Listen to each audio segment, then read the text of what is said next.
But my big break was when I got an internship with CNN. I was one of over 200 candidates that were interviewed. I remember once I looked at a blog that said I should get back to the kitchen because they weren't happy about a story that I had done, What Do Women Know About Football. It's been actually pretty busy because I've been here filming a feature for BBC News on women's football in Nigeria. So it's been pretty intense getting that together, but I've now shot it, so I'm really excited about the project. I think there have been some massive improvements made. For example, I covered the Women's Africa Cup of Nations last year in Cameroon, and I was incredibly amazed by, generally the organization was good. There were billboards all over Cameroon. I traveled different cities of the Cameroonian women's team on the billboards, and people embraced the women's final. There were over 55,000 people at the stadium. It was packed.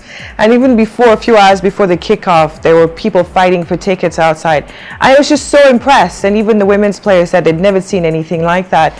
But I think as well with social media, now the game is growing, people are more aware of it. And I just hope that there'll be more investment and development in women's football to come in the future. I was studying politics and international relations at university, and then I saw a documentary about the Ethiopian famine in the 80s. Michael Burke, a BBC journalist, and it touched me how that appeal to the media made that appeal, and a lot of people watched that and donated money and helped the Ethiopians towards the famine. And it showed me how powerful we, the media, can be, our voices can be to bring change in society. And yeah, from then on, I did my courses in the media, and I'm here today. I mentor a lot of young journalists coming into the industry, and I tell them it's not a sprint, it's a marathon, it's a journey, it's a slow journey. I started off as an intern. I did various internships with Reuters, with local British newspapers, but my big break was when I got an internship with CNN. I was one of over 200 candidates that were interviewed. I had to do one-to-one, and I also had to do a written test, and it was such a big shock for me. I was studying at the time when I got the call that I had been one of the 5 that had made it out of over 200 candidates.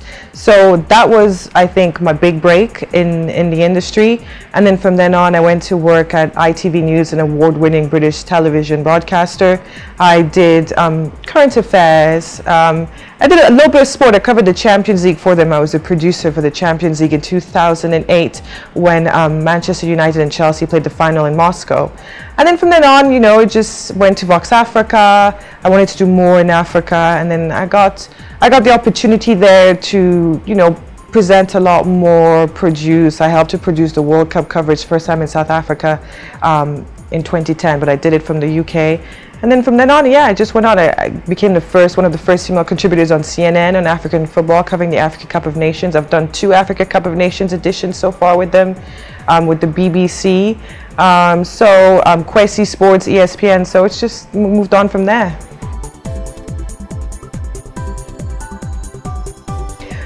There have been challenges. I'm not going to say that people haven't looked at me and thought, oh, what does she know? I've had that even from some male colleagues. I had that even from like a football agent early on in my career. I remember once I looked at a blog that said I should get back to the kitchen because they weren't happy about a story that I had done, What Do Women Know About Football. But you know what? At the end of the day, a lot of these people have come back to me, shook my hand, and have said, you're good at what you do.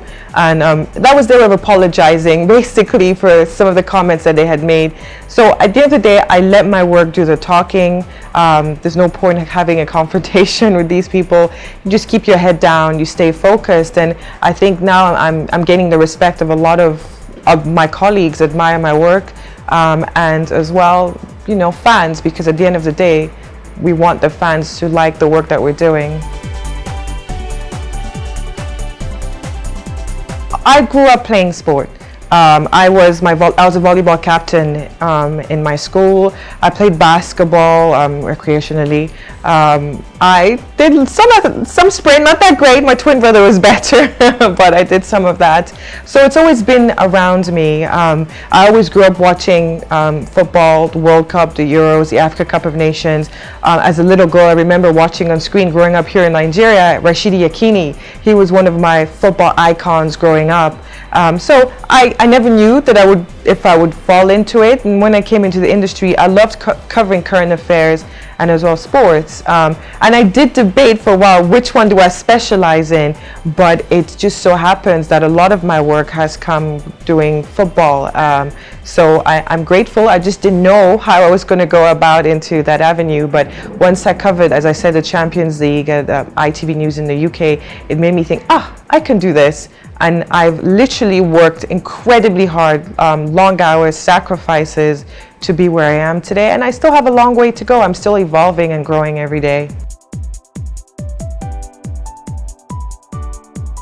There have been lots. I was there in Nigeria, won after over 19 years, about 19 years, the Africa Cup of Nations in South Africa in 2013 under Keshi.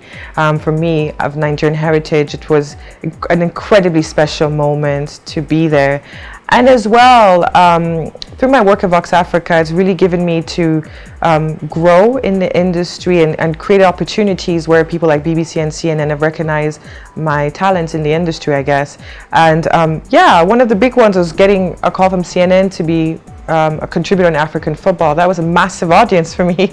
I'd never done such a big audience before like that. So that was incredibly exciting. Another really exciting project, I guess you could say, for me was the GloCAF Awards, which I hosted in January with RMD. That for me was a dream come true.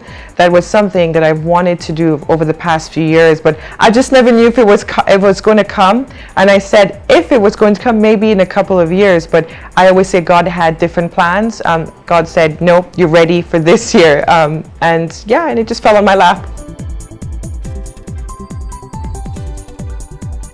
Challenging is, as I would say, when I first started out in the industry, being judged by some, not all, and people don't know me. That I remember an agent once was meant to be coming here to Nigeria to cover a story, and we were traveling to Kaduna to interview a young boy that wanted to make it in the football world. And when I met this agent, my colleague had introduced me to this agent in the UK. It was a project my colleague was in charge of, and he said, "Oh, Mimi will be the one doing the interview." And he was like, "But what does she know? She's a woman." So I was like, "Okay." I just looked at the person and I didn't say anything, and I said, "Okay, I'll just do my work. I'll go because I have to do the job because my company was sending me." I went, I did the documentary there, did the interviews, and you know what? That same person at the end came, shook my hand and said, "I know why now you were sent to this job. You're good at your job." So as I said, sometimes you come across things like that, and I just let my work do the talking. There wasn't any point in me starting a big argument with the person. I don't see the point of that. But yeah, so challenges like that. And also, I need to let people know, this industry, as I said, it's not a sprint. I have had knockdowns, like knockbacks, like saying no to jobs. "Oh no, it's not, you're not right for the role," or not good enough, or this, that, or the other, or just not even very good reason why you don't get the work. But I persisted, I stayed focused and determined, and some of those same people came back around. So just, you got to keep going. You will get people telling you, "No, you're not good enough." You will get doors closed down, but sometimes now I've come breaking down those doors, coming through those doors, and sometimes a different route through the window. I went to school here in Nigeria, so this is my home. My mom lives here. I come to see her. You know, I have family here. I have cousins, aunties, uncles. So yeah, so my education was split between. I mean, I went to school as well in France when I was a little girl. So France, Nigeria, and the UK. So Nigeria is home for me as well. As I said, I have many friends here and I have family here. Well, I can't possibly tell you, but I have possible few projects in the pipeline. As I'm forever trying to evolve and to grow, and I'm just taking my bucket list as I go along of the next step in my career. I'm always looking to challenge myself, and yeah, so I've got a possible few things in the pipeline, so we'll see, and you'll find out about it soon enough. My name is Mimi Fawaz. I'm an international broadcast journalist, and you're watching Pulse TV.